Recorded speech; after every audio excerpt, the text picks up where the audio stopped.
अस्सलाम वालेकुम नाज़रीन, प्रोग्राम अॼु जी ॻाल्हि में मां जी मेज़बान सबीन मेमण।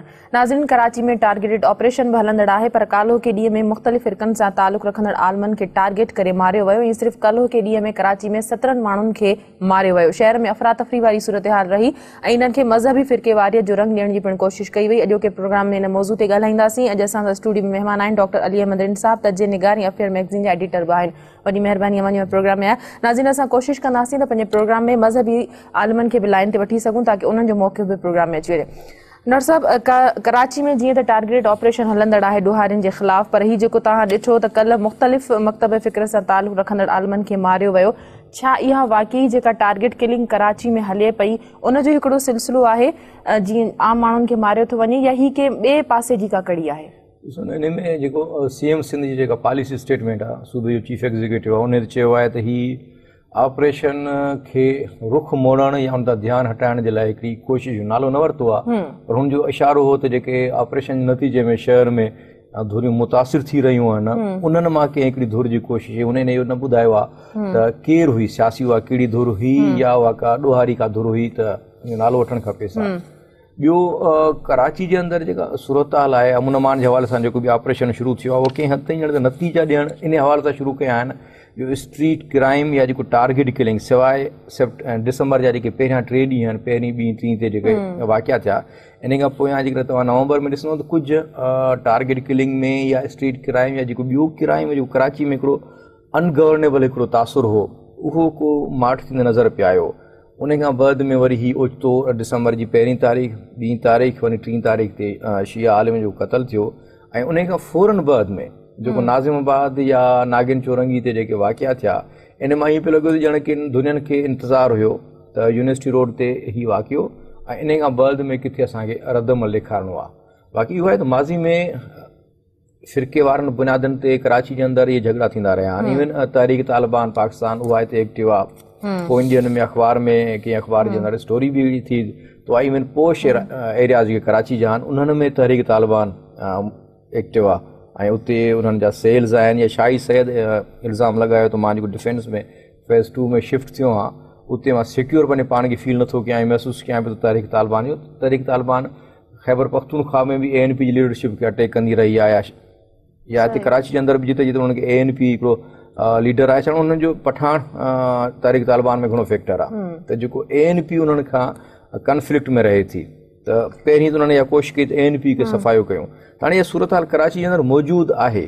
हाणे उन में जेको सूबे जे चीफ एग्ज़ीक्यूटिव वारी ॻाल्हि मूंखे वधीक कॉमन सेंस खे लॻे थी त वाक़ई कुझु धुरियूं आहिनि जेके कराची में जेको टारगेटेड ऑपरेशन हले पियो उन मां मुतासिर थियूं आहिनि ऐं उहे मौक़ो ॻोल्हनि पियूं त जीअं उन्हनि खे मौक़ो मिले त इन तरह जूं कार्रवाई उन्हनि शुरू कयूं। ॾिसो न, जिन मुहर्रम जी 1 तारीख़ या उन खां अॻु में उन खां 1 ॾींहुं पहिरीं अचानक कराची जे अंदरि हिकु मुख़्तलिफ़ फ़िक्र जा माण्हू क़त्ल थिया, उन जे 2 ॾींहं ते वरी ईअं नज़र आयो रद्दमल थी रहियो। उन खां बाद में जेको IGP सिंध पुलिस आहे कराची जे हवाले सां शाहिद हयात, उन ऑन रिकॉर्ड ॿुधायो त इन में को फ़िरके वारना धुरियूं या मज़हबी धुरियूं कोन हुयूं, पर कराची जी हिकिड़ी धुर सियासी धुर आहे जेका ऑपरेशन तां तवजो हटाइण लाइ उन ज़माने में उन एलिगेशन कयो हो, ऐं उन खां बाद में वरी माठ बि थी वई हुई।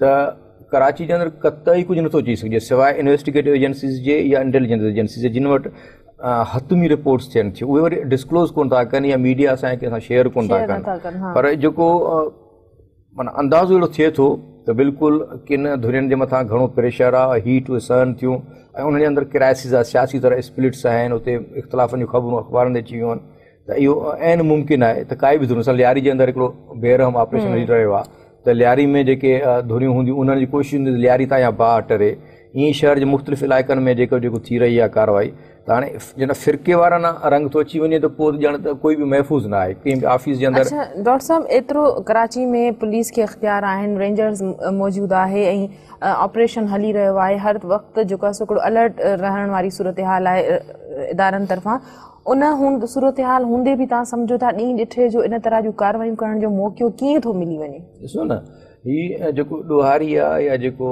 हथियार बंदि आहे उन खे त हींअर हथियार हासिलु करणु सवलो आहे, ऑपरेट करणु कंहिं बि ॿार खे तव्हां ॾियो, ऐं उन खां बाद में तव्हां कार्रवाई करण खां बाद में शहर जे अंदरि खोड़ अहिड़ा इलाइक़ा आहिनि त तव्हां लिकी सघो था।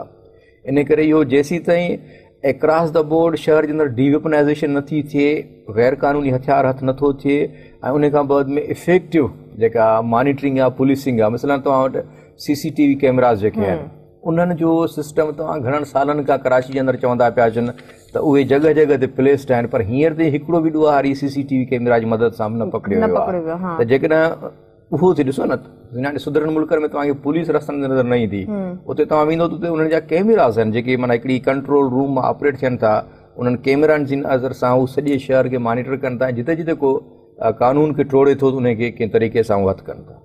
अच्छा, गैर कानूनी हथियार भी कराची में हिकिड़ो वॾो मसइलो आहे। इन हवाले सां सिंध जे वॾे वज़ीर चयो आहे त गैर कानूनी हथियार खे हथु करण जे लाइ हिकिड़ी वॾी मुहिम अञा जेको आहे शुरू कई वेंदी, वॾो ऑपरेशन शुरू कयो वेंदो। कहिड़े क़िस्म जो ऑपरेशन शुरू करण जी ज़रूरत आहे? विच में बि इन तरह जी मुहिम हली जंहिंमें कुझु हथियारनि खां वधीक इन्हनि वटि जमा न थी सघिया, त तव्हां सम्झो था त हाणे कहिड़े क़िस्म जी मुहिम शुरू कई वेंदी त जीअं कराची मां गैर कानूनी हथियार हथु करे सघजनि? ॾिसो न, जेका इन्हनि वॉलंटियर सरेंडर जी अपील कई ऐं अख़बारनि में 14 ॾींहंनि जो टाइम ॾिनो ऐं डेली अख़बारनि में इश्तिहार लॻंदा रहिया, उनजे नतीजे में ॿुधायो हूंदी कि ॿ कुझु हथियार माना गैर को बंदूक हथाई हूंदी, का पिस्टल हथाई हूंदो, या ईअं माना बिल्कुलु गैर अहम क़िस्म जो हथियार।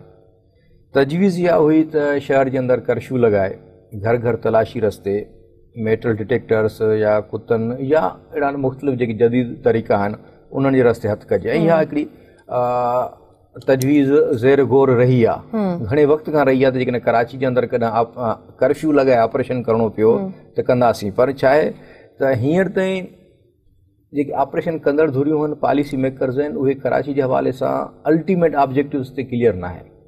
त हिकिड़ो महदूद टारगेटेड ऑपरेशन आहे जंहिंमें माना हिकिड़ो कुझु धुरियुनि खे कंट्रोल करणो आहे ऐं कुझु धुरियुनि खे स्पेस ठाहे ॾियणो आहे, अणधुरियो करणो आहे या बिल्कुलु माना उन जे अंदरि किन धुरियुनि खे फेवर कबी। हाणे इन में मां सम्झां थो त जेका सिविलियन लीडरशिप आहे या जेका रेंजर्स आहे या जेका ॿी लीडरशिप आहे, उन्हनि जे विच में हींअर ताईं माना उहो सेम पेजिस ते न आहिनि। चीफ जस्टिस बि इज़हार करे वियो त जेके डिफरेंट एजेंसीज़ जेकॾहिं सचियूं थी पवनि त कराची जे अंदरि अमुन बिल्कुलु मुमकिन आहे। त इन जो मतिलबु इहो आहे त जेके डिफरेंट एजेंसीज़ आहिनि, हर कंहिंजी पंहिंजी पंहिंजी हिकिड़ी वेस्टेड एजेंडा आहे। के चाहिनि थियूं त हीउ पॉकेट असांजो सिक्योर रहे, मंगो पीर में तालिबान रहनि, बाक़ी शहर जो सफ़ायो थिए। किन जो आहे त न जेको आहे सो तालिबाननि खे सफ़ायो कयो जो वञे, बाक़ी अमन कमेटी रहे, या किन जो MQM न थधो रहियो आहे, कंहिंजो ANP ॾांहुं सुनी तहरीक। अच्छा डॉक्टर साहब, सुप्रीम कोर्ट में जेको कराची बदमनी केस जी ॿुधणी थी हुई त उन में इहो बि जेको आहे स्टेटमेंट साम्हूं आई त कराची में कुझु अहिड़ा इलाइक़ा आहिनि जिते मनशियात जा हथियारनि जा गुदाम आहिनि, अॾा आहिनि जेके अञा बि मौजूदु आहिनि, ऐं जिते पुलिस ऐं रेंजर्स ऑपरेशन नथियूं करे सघनि। छा इन स्टेटमेंट खे मद्देनज़र रखी के ॿी फोर्स खां मदद वठण जी ज़रूरत महसूसु न कई वई आहे? जिथे जिथे निशानदेही थी त जिते इन इलाइक़नि में गुदाम आहिनि हथियारनि जा, गैर कानूनी स्मगलिंग थिए थी, त उते तव्हां नथा सम्झो त ऑपरेशन करण जी ज़रूरत आहे? ॾिसो न, ही बेवसी स्टेट जो फेल्यूअर आहे। जेकॾहिं इहो चइजे असांखे ख़बर आहे त हिन इलाइक़नि जे अंदरि ॾोहारियुनि जूं या कंहिं बि क़िस्म जे गैर कानूनी कमनि में मुलविस माण्हुनि जूं पनाह गाहूं आहिनि ऐं असां नथा वञी सघूं, ईअं वज़ीरिस्तान लाइ चवनि था। हिकिड़े तरफ़ असांजी दावा आहे त जेको हींअर बि चीफ ऑफ साबिक़ा आर्मी स्टाफ जॾहिं उन रिटायर कयो, उन आख़िरी ख़िताब में चयो त मूंखे फ़ख़ुरु आहे त मां दुनिया जी बेस्ट प्रोफेशनल आर्मी खे लीड कयो आहे। हाणे जेकॾहिं बेस्ट प्रोफेशनल असां वटि सिक्योरिटी जा अदारा आहिनि त उन्हनि जे आॾो त को ॾुखियो मसइलो न हुजणु खपे त यूसुफ ॻोठ जे अंदरि या अलकरम में या अलासिफ में या किथे बि जिते बि इंफॉर्मेशन हुजे ऐं टारगेटेड उते ऑपरेशन न थी सघे, इन जो मतिलबु आहे त अञा ताईं के लेकिंग्स आहिनि या विल में कराची में टारगेटेड ऑपरेशन हलंदड़ आहे त इन जो मतिलबु आहे त या त विल में लेक आहे, माना नथा चाहिनि, या कैपेसिटी में आहे त तव्हां डिॼी रहिया हो त ॾोहारी तव्हांखे वधीक ॾाढा आहिनि। ॿिन्ही सूरतनि जे अंदरि तव्हांजी जेका प्रोफेशनल कैपेसिटी आहे उहा सवाल निशानी थिए। इन ते तव्हां सम्झो था त सिंध गवर्नमेंट जी ज़िम्मेदारी थिए थी त ऑपरेशन खे फेयर बणायो वञे या उनखे एतिरो मज़बूत ठाहियो वञे त कराची में को बि इलाइक़ो अहिड़ो न हुजे जिते जेको आहे सो पुलिस या रेंजर्स न वञी सघे, या जेको नोगो एरिया हुजे, या जिन इलाइक़नि जी निशानदेही थिए थी घटि में घटि उनखे पाक साफ़ त कयो वञे। ॾिसो न, सिंध गवर्नमेंट जूं खोड़ कोताहियूं पोयनि 5-6 सालनि में इवन जेको पीपल्स अमन कमेटी जो पैदा थियणु, वधणु, विझणु ऐं हींअर जीअं शेप में आहे या क्लियारी सां जेका जुठ थी रही आहे हींअर, उनजी त सॼी जी सॼी जवाबदारी मौजूदा हुकूमत ते थिए थी।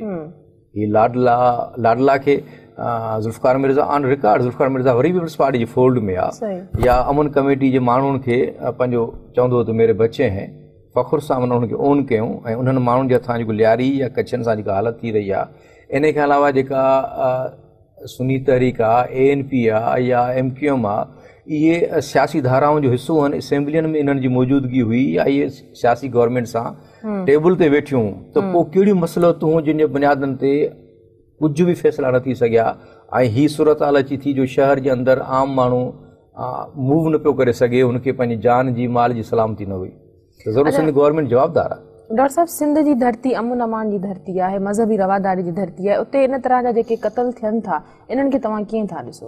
ॾिसो न, सिंध जे अंदरि असांजी दावा आहे त सिंधी माण्हू सूफ़ी आहे, सेक्युलर आहे या उन खे मज़हबी शिदत पसंदी सां को घणो तालुक़ु कोन्हे। इहो हक़ीक़त आहे। असांजी मेजॉरिटी अॼु खां 20 साल 30 साल 40 साल पोइ त ॾिसिजे त वाक़ई सिंध जे अंदरि इहा सूरत हाल हुई, पर वेझाणी में उहा सूरत हाल तब्दील थियणु लॻी आहे। मिसाल कल्ह जेको असांजो वहादतुल मुस्लिमीन जो जेको लीडर क़तल थियो त उहो असांजो सिंध जे खैरपुर ज़िले सां वास्तो थो रखे।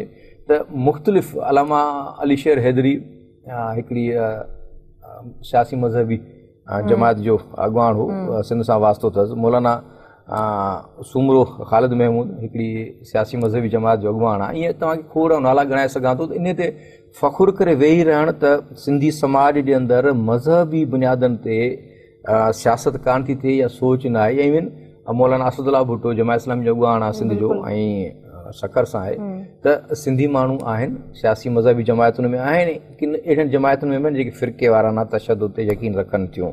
ऐं ॿियो सिंध जे अंदरि जेको वधंदड़ मदरसा जेको आहे नेटवर्क आहे, उन जे अंदरि ॿाहिरि जा बि तालिब अची तालीम वठनि था ऐं लोकल्स बि आहिनि ऐं उते जेका उन्हनि जी ज़हनी तरबियत थिए थी उहा बि सिंध जे रिवायती सूफ़ी मिज़ाज में नथी थिए। इन करे सिंध जे अंदरि इहे वाक़ियात थी रहिया आहिनि, हक़ीक़त आहे, ऐं अञा थींदा।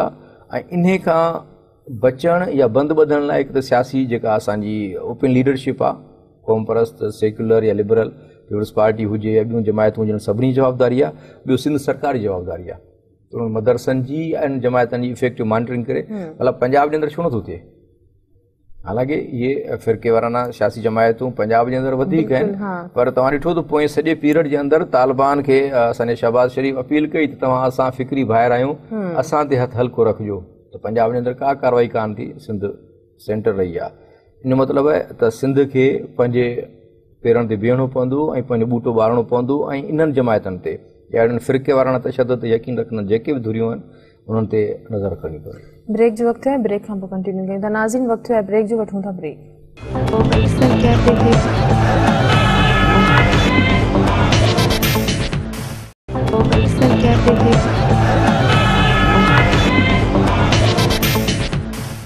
वेलकम बैक नाज़रीन। डॉक्टर साहब जिन प्रोग्राम ते ब्रेक ते वञण खां अॻु में ॻाल्हि कईसीं बि त सिंधी माण्हू अमन पसंदि रहिया आहिनि, पर मज़हबी इंतिहा पसंदी जे ख़िलाफ़ हिन वक़्तु सिंध जा शहर बि दहशतगर्दी जी लपेट में आहिनि। त सिंध जे ॿियनि शहरनि में बि असांखे फ़िरके वारियत जा इहे वाक़िया थींदे नज़र अचनि था। तव्हां सम्झो था त हाणे कराची खां अलावा सिंध जे ॿियनि शहरनि में बि इहा बाहि पखिड़िजंदी पई वञे?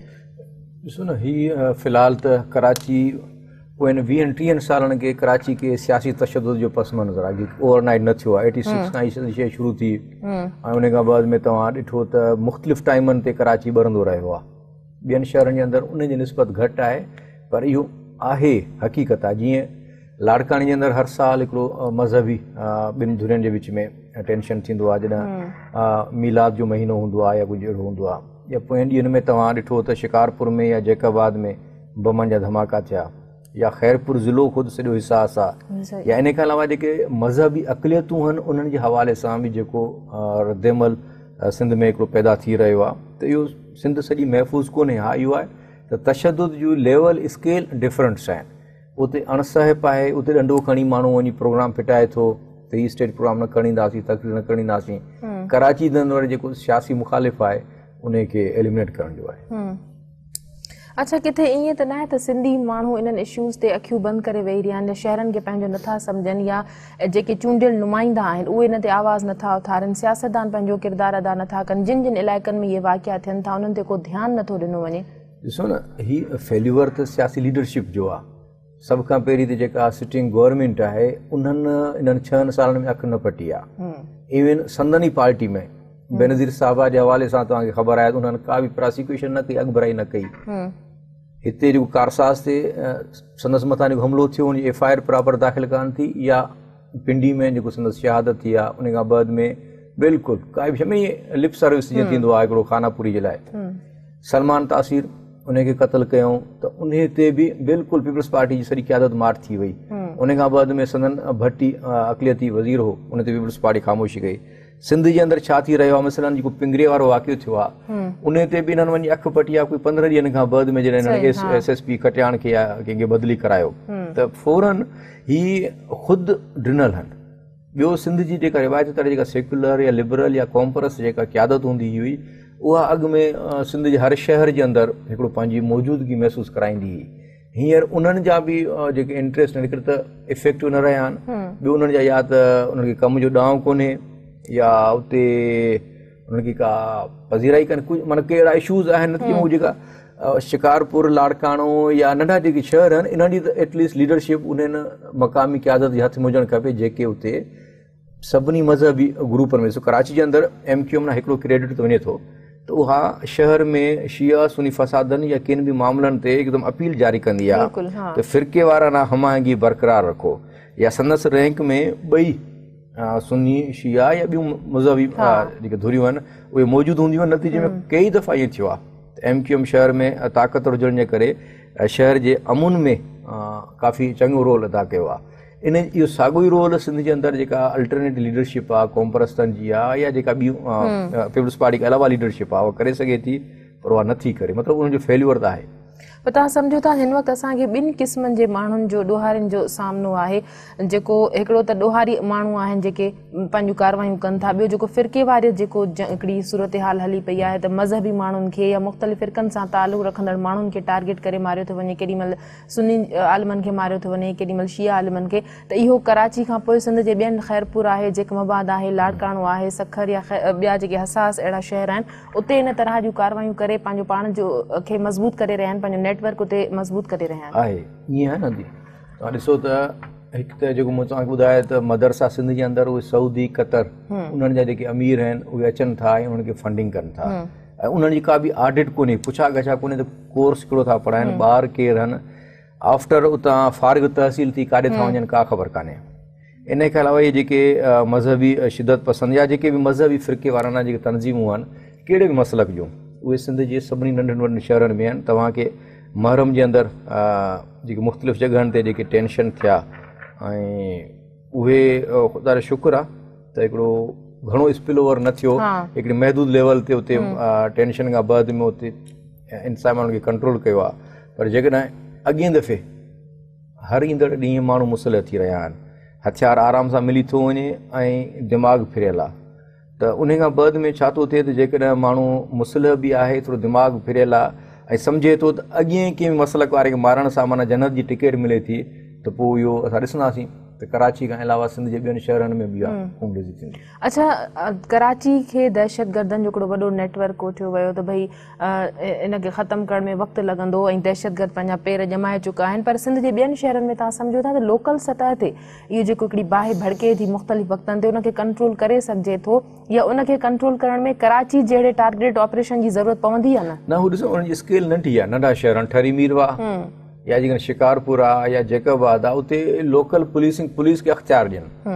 हिकु त जेको उन इलाइक़े जो जेको सियासी नुमाइंदो आहे उहो सिंसियर थिए, पुलिस खे चवे त भई मां सिफारिश कंहिंजी ॾुआरी जी न ॿुधंदमि, तव्हां ऑपरेशन कयो, नथो थिए।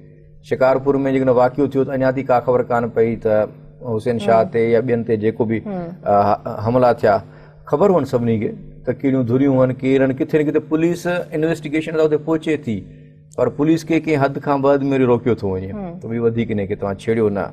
इन में ॿियो छा आहे त असां वटि जेके ताक़तवर गुझादार आहिनि उन्हनि जे हवाले सां सुप्रीम कोर्ट जेको चयो आहे त उहो ग़लति कोन चयो आहे, त उहे बि पंहिंजी चिटाई कनि त उहे इन सॼे मंज़र में कहिड़े पासे आहिनि, छा था चाहिनि।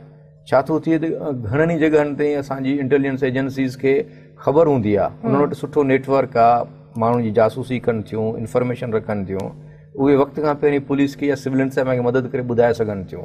जेकॾहिं सिंध जे नंढनि नंढनि शहरनि में उन्हनि खे को बि ऑपरेशन करिणो हूंदो आहे त उहे सवलाई सां सियासी मुखालिफ़ गिरफ़्तार कनि थियूं, पर जेके मज़हबी शिदत पसंदि जेके आहिनि उहे उन्हनि जी गिरफ़्त खां ॿाहिरि छो आहिनि। अच्छा, मतलब जेकर सिंध हुकूमत चाहे त नंढनि नंढनि शहरनि में मज़हबी इंतहा पसंद या जेके वाक़िया थियनि था उन्हनि खे रोकण में हींअर खां अगरि कोशिशूं करे या उते जी पुलिस खे इख़्तियार ॾे, उन्हनि खे ज़िम्मेदारी ॾे त इन्हनि खे रोके सघिजे थो। उन्हनि खे डिस्करेज करे रोके उन्हनि खे बिल्कुलु कंट्रोल करे सघिजे थो। बल्कि कराची जे अंदरि बि को एॾो ॾुखियो कोन्हे। मंगो पीर सभिनी खे ख़बर हुई त मंगो पीर जे अंदरि इहो 4 साल पहिरियों खां 5 साल पहिरियों खां ख़बर पई रहियूं त अलासिफ़ में मंगो पीर में या जेके अफ़वान कूची कयूं या कुझु चवनि पिया। डॉक्टर साहब, असां सां हिन वक़्तु लाइन ते जेके आहिनि से अलामा सादिक रज़ा तकवी आहिनि, उन्हनि सां ॻाल्हाईंदासीं, उन्हनि जो मौक़िफ़ अची वञे। अस्सलाम वालेकुम सादिक साहब। वालेकुम अस्सलाम। सादिक साहब, कराची में काफ़ी वक्त से सूरत हाल ख़राब है अमन अमान की, लेकिन कुछ अरसे से मुख्तलिफ फ़िरक़ों के उलमा को टारगेट करके कत्ल किया जा रहा है। आप क्या कहेंगे कि क्या ये किसी फ़िरक़े वाहियत की तरफ जा रहे हैं हम?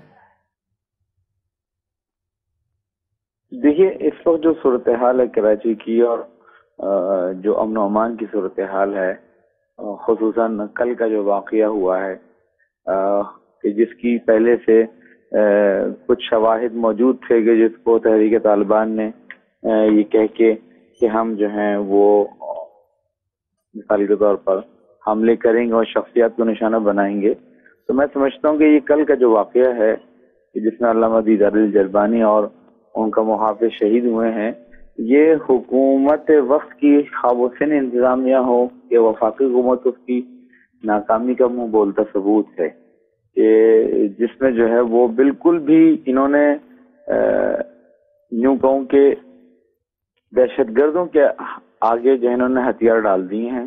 तालिबान से लेकर छोटी सतह तक, गली कूची के बदमाश तक जो है ना, वो इनके ये बेबस नजर आ रहे हैं। और जहाँ तक अमन अमान को बरकरार करने की बात की जाती है, तो कौन सा ऑपरेशन आप मुझे बताइए कि आए दिन कराची में 10-10, 20-20 लोग मारे जा रहे हैं, लेकिन न कोई कातिल पकड़ा जाता है, न कोई जो है किसी को कैफर किरदार तक पहुंचाया जाता है। तो इसका मतलब ये है कि खुद सिंध की इंतजामिया और खुसूसन नवाज हुकूमत जो बेबस हो गई है, बल्कि जानिबदारी का मुजाहिरा भी कर रही है। तो ये तमाम सूरत ऐसी है कि जिसमें अरबाब इख्तिदार हैं, अगर वो होश के नाखून नहीं लेंगे तो मामला इस तरह चलेंगे नहीं। अब आप देख लेंगे कराची में इतना बड़ा सानिया हुआ और कल से लेकर आज तक ना कोई खुशगवार वाक़या पेश आया। अल्हम्दुलिल्लाह आज जो मजलिस क़यादत मुस्लिमीन ने पुरअमन हड़ताल कॉल की थी, उस पर ट्रांसपोर्ट बरादरी, ताजिर बरादरी में शुक्रिया अदा किया और आपके चैनल के जरिए से दोबारा शुक्रिया अदा करूंगा।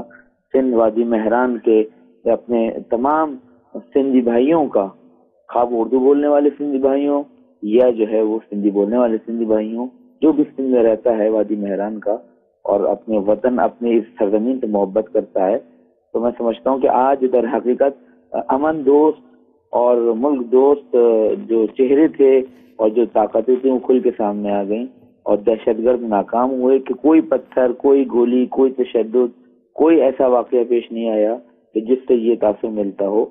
जबकि दूसरी तरफ हम देखने में आता है कि अगर किसी दहशतगर्द को पकड़ा जाता है या मारा जाता है तो शहर का हाल जो है वो और रंग जो है वो तब्दील कर दिया जाता है।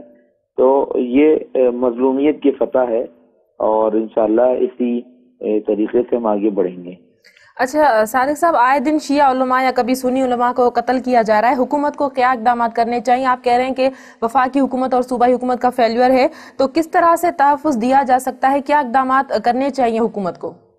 देखिए, सबसे पहली बात तो ये कि पाकिस्तान में शिया सुन्नी या फ़िरक़ा वारियत की जो फिजा को कायम करने की कोशिश की जा रही है, जनाब शिया सुन्नी नहीं है। ये एक तकफीरी टोला है जो सुन्नियों को भी कातिल करार देता है, वो अपने मन माने अकायद की बिना पर शियों को भी। तो ये शिया सुन्नी का मसला नहीं है, बल्कि ये दहशतगर्द पाकिस्तान के दुश्मन, धरती के दुश्मन है। तो जो इस बिना पर जो हम बात कह रहे हैं कि जनाब उलमा की मसलन जान और जो सियासी अफराद हैं उनकी जान की हिफाजत होनी चाहिए, तो मैं समझता हूँ कि जिस तरह उलमा और सियासी रहनुमा की बातें की जा रही हैं, उसी तरीके से आम आवाम की भी जान माल इज्जत आबरू की हिफाजत की भी बात करनी चाहिए। और उसमें हुकूमत का फर्ज बनता है कि अपने मुल्क में बसने वाले तमाम अफराद को दर हकीकत अमन अमान की सूरत हाल उनके लिए फराहम करे। और अगर सूरत हाल यही रही कि इसी तरीके से सियासी रहनुमा कत्ल किए जाते रहेंगे, मजहबी रहनुमा कत्ल किए जाते रहेंगे, تو عوام کا جو اعتماد ہے وہ اٹھتا چلا جا رہا ہے سیکورٹی فورسز سے. فوج ہے یا رینجرز ہے یا پولیس ہے جو امن کے رکھوالے ہیں, امن و امان کو فراہم کرنے والے ہیں, اگر یہ امن نہیں دیں گے, عدلیہ ہے, تو پھر یہ پاکستانی مظلوم عوام کہاں جائے گی, کس کے پاس جائے گی؟ تو ایک عجیب سی ایک صورتحال پیدا ہو رہی ہے. میں سمجھتا ہوں کہ یہ انتہائی خراب صورتحال ہے اور بہت اچھے حالات کا پیش خیمہ نہیں ہے یہ تمام صورتحال, کہ پاکستان کے رہنے والے پاکستان کی حکومت سے, عدلیہ سے, اداروں سے جو ہے وہ مایوس ہو جائیں. اس بنا پر ان کو ہوش کے ناخن لینے چاہیے. اور شیعہ سنی مل کر پہلے بھی متحد تھے, آج بھی متحد ہیں اور متحد رہیں گے. صرف ہمیں ان دشمن طاقتوں کے خلاف اپنے آپ کو فوکس کرنا چاہیے کہ ان کو ہم در حقیقت بے نقاب کریں. آپ ہیں, آپ کا ٹیلی ویژن ہے اور عدلیہ ہے, میڈیا ہے, صحافت ہے, یہ تمام افراد مل کے پاکستان کے دشمنوں کو بے نقاب کریں کہ کون لوگ ہیں کہ جو اس طریقے سے دہشت گردی کرتے ہیں, کون لوگ ہیں جو کفر کے فتوے لگاتے ہیں, کبھی سنی, کبھی شیعہ, کبھی بریلوی, حتیٰ کہ عیسائیوں کو مارا جا رہا ہے, گلے کاٹے جا رہے ہیں اسی شہر کراچی میں, عورتوں کو ٹارگٹ کلنگ کے ذریعے سے ان کو نشانہ بنایا جا رہا ہے. یعنی جنگ میں بھی ایک کافر عورت کو بھی نشانہ بنانے کا حکم نہیں ہے کہ جو اپنے گھر میں موجود ہو, جو تم سے جنگ نہ کرے, تو اس عورت کو, اس بچے کو, اس بوڑھے کو نہ مارو. یہ کون سے لوگ ہیں کہ جو در حقیقت اس طریقے سے گلے کاٹ رہے ہیں, مار رہے ہیں خواتین کو اسی کراچی میں نشانہ بنایا گیا؟ تو یہ پاکستان کے دشمن ہے, واضح ہے, اور یہ نام بدل کے آتے ہیں. اور دوسری بات یہ کہ حکومت اگر چاہتی ہے کہ امن و امان برقرار ہو تو پھر میں سمجھتا ہوں کہ کالعدم تنظیمیں جو نام بدل کے آ رہی ہیں ان پر پابندی ہونی چاہیے. چہرے وہی ہیں, نام بدل لیے تو فائدہ کیا ہوا؟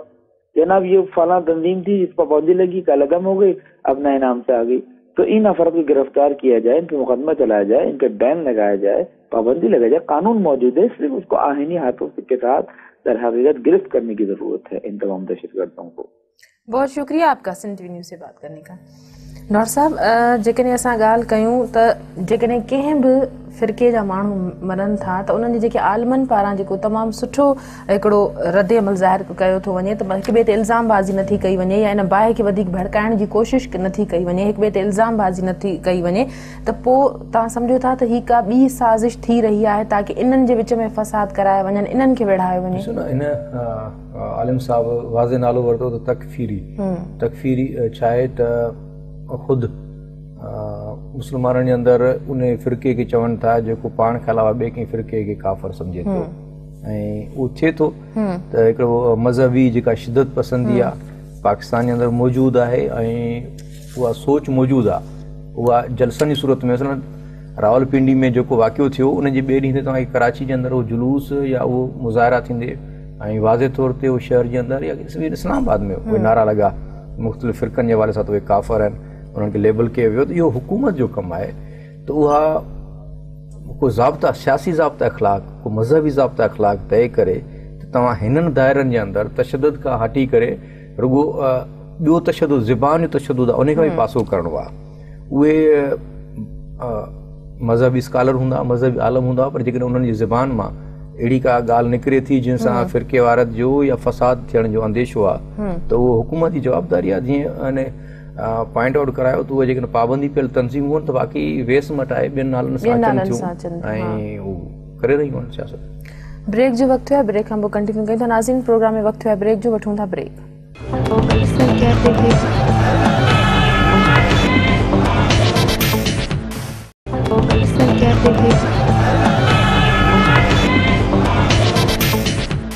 वेलकम बैक नाज़रीन. डॉक्टर साहब, जेकॾहिं ॻाल्हि कजे जीअं हाणे अलामा साहब ॻाल्हि कई त इहो फेल्यूअर आहे वफ़ाक़ी हुकूमत जो, सूबाई हुकूमत जो, त सिंध गवर्नमेंट ऑपरेशन मां उन्हनि जी स्टेटमेंट आई आहे वॾे वज़ीर त असां ऑपरेशन मां मुतमइन आहियूं, क़त्ल गारतगिरी तोड़े जो रुकजी न आहे, पर उन में कंहिं हद ताईं घटिताई अची चुकी आहे. मज़हबी जेकॾहिं आलिम मारजनि था त शहर में हिकिड़ी अफ़रा तफ़री वारी सूरत हाल पखिड़िजी थी वञे, पर इहो सिंध हुकूमत जो सभु ठीकु आहे वारो जेको राग आहे इहो कॾहिं ख़तमु थींदो? ॾिसो न, उन्हनि खे क्वांटिटेटिवली रिज़ल्ट मिलंदा हूंदा त भई शहर जे अंदरि 10,000 ॾोहारी मौजूदु आहिनि, उन्हनि मां असां 1000 एलिमिनेट कयासीं या 1000 पकिड़े वरितासीं, जेके बि प्रोसिक्यूशन जी कमज़ोरी जे करे छुटी ईंदा. पर हिकिड़ो माहौल, हिकिड़ी सोच, हिकिड़ी राय, हिकिड़ो आइडियाज़ जेके मौजूदु आहिनि सोसाइटी जे अंदरि, जेके अदम बर्दाश्त जा, ॿिए खे लेबल करणु त तूं मुंहिंजे मसलक सां मुतफ़िक़ न आहीं त तो ते मां फ़िलाणी फ़तवा जारी थो कयां। हाणे जेसीं ताईं इहे माइंड सेट मौजूदु आहिनि त इहो हिकिड़ो मारिजी वेंदो 10 जी जॻह वठंदा। हिकु त इन ते इफेक्टिवली कंट्रोल करिणो आहे। ॿियो त जीअं मूं चयो त पुलिस जे अंदरि विल न आहे, हुकूमत जे अंदरि विल न आहे त ॾोहारी सां ॻाल्हाइजे, ॾोहारी खे पकड़िजे, या ॾोहारी सां जेको बि बर्ताव करिणो आहे उन हवाले सां जेका लीनियंसी मौजूदु आहे हिननि वटि हिकिड़ो कंहिंखे पंहिंजो करिणो आहे, कंहिंखे परायो करिणो आहे, जेसि ताईं रिया मौजूदु आहे सिस्टम में तेसीं ताईं माना इहो ऑपरेशन नतीजा ॾींदड़ नज़र नथो अचे। सपोज़ ही जेके ॾोहारी आहिनि, के मस्कत भॼी आहे, के इस्लामाबाद, के पिंडी, के कोमरी, वरी मोटी ईंदा। अच्छा, माइंड सेट ते असां ॻाल्हाईंदो। हिन वक़्तु असां सां लाइन ते जमात इस्लामी अॻवान मौलाना असदुल्ला भुट्टो साहब आहिनि। अस्सलाम वालेकुम भुट्टो साहब। वालेकुम रहमतुल्लाह। भुट्टो साहब, कराची में जेका तव्हां सूरत हाल ॾिठी, आलिमनि खे क़तल कयो वियो, तव्हां सम्झो था त हीअ असां फ़िरके वारी मज़हबी इंतिहा पसंदी तरफ़ वञूं पिया? ही कहिड़े क़िस्म जी साज़िश थी रही आहे अमन अमान ख़राब करण जी? असांखे अलामा जे शहादत ते सख़्तु दुख पहुतो आहे ऐं अलामा जी शहादत ते हर मुस्लमान भाउ जेको आहे ऐं भेण जेका आहे उहा उनजी दिलि ॾुखी आहे, छाकाणि त हिन जो बेगुनाह क़तल थियो आहे। उहो कंहिं बि क़िस्म जे दहशतगर्दी वाक़ियात में मुलविस न हुयो ऐं मां हुनखे ज़ाती तरह सां सुञाणा थो त मसलक पंहिंजी जाइ ते आहे, पर हू तमामु हिकिड़ो नेक माण्हू हुयो। जेसीं ताईं जलवानी साहब जे शहादत जो तालुक़ु आहे या इन क़िस्म जा ॿिया जेके असांजा अहले सुन्नत वल जमात जा जदीद ऐं पंहिंजो जयद उलमा शहीद थिया आहिनि, असां सम्झूं था त हीउ सभु कुझु अमेरिका जे CIA कराए रही आहे। छाकाणि त जेको ड्रोन हमलनि जे ख़िलाफ़ ऐं नेटो सप्लाई जे ख़िलाफ़ असां हिते सख़्तु मौक़िफ़ अख़्तियार कयो आहे ऐं उन जे नतीजे में अमेरिका खे जेका ख़िफ़त ऐं उनखे जंहिं क़िस्म जी नाकामी जो मुंहुं ॾिसणो आहे, इन करे हू चाहे थो त हाणे उम्मत जेका आहे हिते टुकड़ा टुकड़ा थी वञे, मुस्लमान पाण में विढ़नि, ताकी अमेरिका पंहिंजा ड्रोन हमला बरक़रार रखे ऐं नेटो सप्लाई जो कमु बि जारी रहे। पर मां सम्झां थो त उम्मत रसूल सल्लल्लाहु अलैहि वसल्लम खे बि मां सलाम कयां थो, अलाह जो शुक्र अदा कयां थो जो इन सुन्नियुनि जे मुक़्तदिर ऐं जयद उलमा जे शहादत सां या शियनि जे मारूफ़ ऐं उनजे अलामा मुख़्तलिफ़ जे शहादत सां अवाम जे अंदरि कंहिं बि क़िस्म जी अनरेस्ट कोन्हे का। यानी ईअं न थियो आहे त जलवानी साहब जे शहादत जे करे को हुते सुन्नी शिया फ़साद थियो हुजे या जेके असांजा उलमा सुन्नी उलमा इकराम शहीद थिया आहिनि उन करे को जेको आहे विगुड़ थियो हुजे, बल्कि अवाम जेको आहे उहो ॿिन्ही खे निंदे थो पियो, ॿिन्ही जी जेका आहे मज़म्मत करे थो ऐं अवाम सम्झे थो त इहो बैरूनी हथु आहे जेको मुस्लमान खे पाण में विढ़ाइण लाइ सरगर्म अमल आहे। भुट्टो साहब, शिया उलमा क़तल थियनि या सुन्नी उलमा क़तल थियनि, पर ॿिन्ही जे तरफ़ां इन तरह जा बयान अचनि था त हिकिड़ो इतफ़ाक़ क़ाइमु रहे, फ़िरके वारियत जी बाहि वधीक न भड़के, पर तव्हां सम्झो था त कंहिं ते हिन जी ज़िमेदारी आयत थिए थी? केरु ज़िमेदार आहे? छा हुकूमत जो फ़र्ज़ु न आहे त उहो माण्हुनि खे तहफ़ुज़ ॾे, इन तरह जे क़तल रोकण लाइ के क़दम खणे? मुंहिंजे ख़्याल में अॼु जेको बयान अख़बारात में या मुख़्तलिफ़ तरीक़नि सां कल्ह खां वठी वज़ीर आला साहब जो बयानु हले थो पियो, साईं काइम अली शाह साहब जन फरमायो आहे त हे जेको आहे वॾी साज़िश आहे त सिंध में जेका आहे उहा फ़िरके वारा फ़सादात कराया वञनि, त शाह साहब जी ज़िमेदारी जेका आहे न बयान ॾियण सां पूरी नथी थिए। कहिड़ो बयान ॾेई करे को अपोज़िशन जो माण्हू ॾे उहा त ठीकु आहे, शाह साहब त क़ौम खे ॿुधाए त हुन अमली इक़दामात छा कया आहिनि ऐं अहिड़े नमूने सां हे जेको हिन कल्ह इन जे वाक़े खां पोइ बि केतिरा बेगुनाह माण्हू शहीद थिया आहिनि ऐं पोइ हिते ऑपरेशन बि हली रही आहे, त उन्हनि जवाबदारनि खे या उन्हनि ॾोहारनि खे कंट्रोल करण लाइ छा कयो आहे? त इन करे मां सम्झां थो त हुकूमत जेका आहे उहा सिर्फ़ु बयानबाज़ी जे हद ताईं, जेके मां अंग्रेज़ीअ में जेकॾहिं चवां त लिप सर्विस ताईं महदूद आहे, त इहा हुकूमत जो कमु लिप सर्विस न आहे। हुकूमत जो कमु छड़ो बयानु ॾियणु न आहे, बल्कि काइम अली शाह साहब खे गवर्नर सिंध खे या ॿिया जेके हुकूमत जा ज़िम्मेदार आहिनि उन्हनि खे वाज़े तरह सां ॿुधाइणु खपे त उन्हनि कहिड़ा इक़दामात कया आहिनि, सुभाणे जेको आहे अमन अमान क़ाइमु करण लाइ छा कयो आहे। इन करे मां सम्झां थो त हुकूमत बयानु ॾेई करे पंहिंजी ज़िम्मेदारी खां फारिग नथी थी सघे। भुट्टो साहब, मज़हबी आलमनि ते हिन सूरत हाल में कहिड़ी ज़िम्मेदारी थिए थी?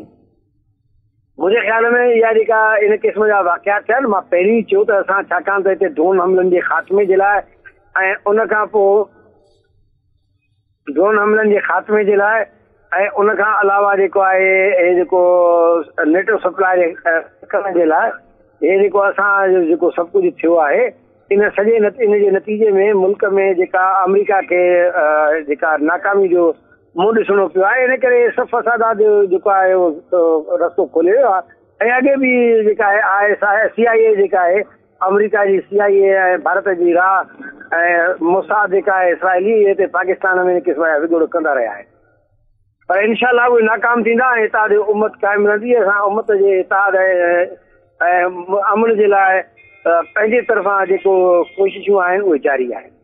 महिरबानी अवांजी।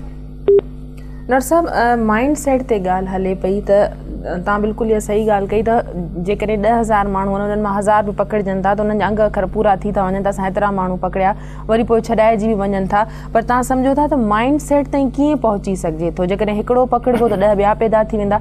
ओसि ताईं पहुचण जे लाइ कहिड़ा क़दम खणणु घुरिजनि या कहिड़ी हिकमत अमली करणु घुरिजे गवर्नमेंट खे? ॾिसो न, सभिनी खां पहिरीं त दुनिया जे सभु जिन मुल्कनि तरक़ी कई आहे, जेके सुधरियल मुल्क आहिनि, उन्हनि पहिरियों कमु इहो कयो त रियासत खे मज़हब खां अलॻि करे छॾियो। मज़हब या अक़ीदो इंसान जो पर्सनल मामिलो आहे, उनजो सियासत सां, उनजो हुकूमती कारवार सां को वास्तो कोन हूंदो आहे। छाकाणि इहो बंदे ऐं ख़ुदा जे विच में मामिलो आहे त केरु माण्हू कहिड़ो अक़ीदो थो रखे ऐं जेको बि उनजो आहे। जेके सियासी मज़हबी जमायतूं वरी उन्हनि जे अंदरि वरी तशद्दुद अची थो वञे ऐं उन्हनि जी वरी हौसला अफ़ज़ाई जेका थिए थी किन रियासती या हुकूमती हल्कनि खां, छाकाणि त उते वरी असां ॾिसो हिकु चेन खां ॿी चेन ॾे वञूं था त हिकिड़ी जॻह ते असां वटि के माण्हू मुजाहिदीन आहिनि जेके असांजे पारां दुनिया भर में वञी जेके कश्मीर जे अंदरि जेकॾहिं एक्टिविटी का कनि था या अफ़गानिस्तान जे अंदरि कनि था त असांजा कई ताक़तवर माण्हू उन्हनि खे पंहिंजो ऑन रिकॉर्ड चवनि था त इहे असांजा स्ट्रेटेजिक असेट्स आहिनि या इहे असांजी ताक़त आहिनि, असासूं आहिनि। हाणे उन्हनि जा वरी जेके लाॻापा हिते मक़ामी जेके शिदत पसंदि तनज़ीमूं आहिनि उन्हनि सां आहिनि। उन्हनि शिदत पसंदि तनज़ीमनि जी वरी हिकिड़ी पंहिंजी लोकल एजेंट आहे, उहे हिते ऑपरेट कनि थियूं, एक्टिव थियनि थियूं ऐं उन्हनि खे वरी के सियासी धुरियूं आहिनि जेके खुले आम निंदा नथियूं कनि। न त खुलियल तरीक़े सां जीअं तालिबान आहे त तालिबान जी निंदा थियणु खपे, हकीमुल्लाह महसूद खे शहीद चवणु। हाणे इहो असांजो भुट्टो साहिबु ॻाल्हाए वियो, संदसि पार्टी जो पंहिंजो हिकिड़ो मौक़िफ़ हूंदो हो, पर इहो सॼी दुनिया ॿुधो ऐं ख़ुदि इन ते फ़ौज हिकिड़ो रद्दमल ज़ाहिर कयो। हाणे जेसीं ताईं जेको सियासत ऐं मज़हब खे अलॻि अलॻि नथो कजे तेसीं ताईं असां अॻिते नथा वधी सघूं। हमेशह जेके हुकूमतूं हूंदियूं आहिनि, जेके रियासतूं हूंदियूं आहिनि, उन्हनि जो माण्हुनि जे अक़ीदनि सां हिन सां छेड़छाड़ न कंदियूं आहिनि। उहे चवंदियूं आहिनि त भई हीउ तव्हांजो मामिलो आहे, हुकूमत हलाइणु सियासी माण्हुनि जो कमु आहे, उहे कंदियूं। असां वटि हुकूमतूं हलाइण वारनि खे मथां भुट्टे साहिब जे ज़माने खां फ़तवान जूं ॿियनि जूं जेके हिकिड़ा प्रेशर्स रहिया आहिनि, उन्हनि प्रेशर्स जे करे जेको सियासी जमायतूं आहिनि कॾहिं बि खुलियल तरीक़े सां ऑपरेट कोन थियूं करे सघनि, न एक्शन करे सघनि थियूं। त हाणे इहो जेको माइंड सेट आहे इन खे जेको एज़ अ पॉलिसी असांखे एड्रेस। अच्छा, प्रोग्राम जो वक़्तु बि ख़तम थो थिए, आख़िरी सवाल मां तव्हांखे करणु चाहींदमि त सिविल सोसाइटी जो कहिड़ो किरदारु हुअणु घुरिजे? सिविल सोसाइटी जीअं पिंगरे वारे वाक़े ते या पिंडी वारे वाक़े ते या जेके वाक़े थियनि था उहो पंहिंजो खुलियल तरीक़े सां बिना डप जे, चाहे त असां वटि फ़तवाउनि जी लेबलिंग जी ऐं इवन सम्झो त माण्हुनि खे पंहिंजी जान जो बि फ़िक्र रहे थो। ऐं तव्हां ॾिठो त हीअ जेका औरंगी पायलट प्रोजेक्ट जी जेका ख़ातून हुई जंहिंजो क़तल थियो, इन जो ॿियो कुॾो कोन हो, ॿारनि जा स्कूल हलाईंदी, छोकिरियुनि जा उनखे तालिबान मारे विधो।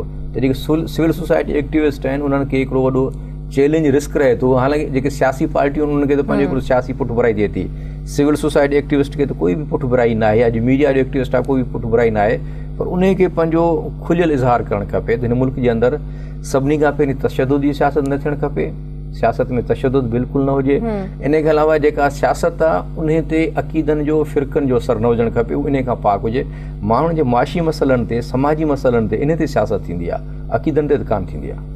वॾी महिरबानी अवांजी मां प्रोग्राम में आया। नाज़रीन, अॼु जी ॻाल्हि प्रोग्राम जे वक़्त ते ख़तम थो थिए। पंहिंजी मेज़बान सभीन मेमण खे ॾींदा इजाज़त। अलावा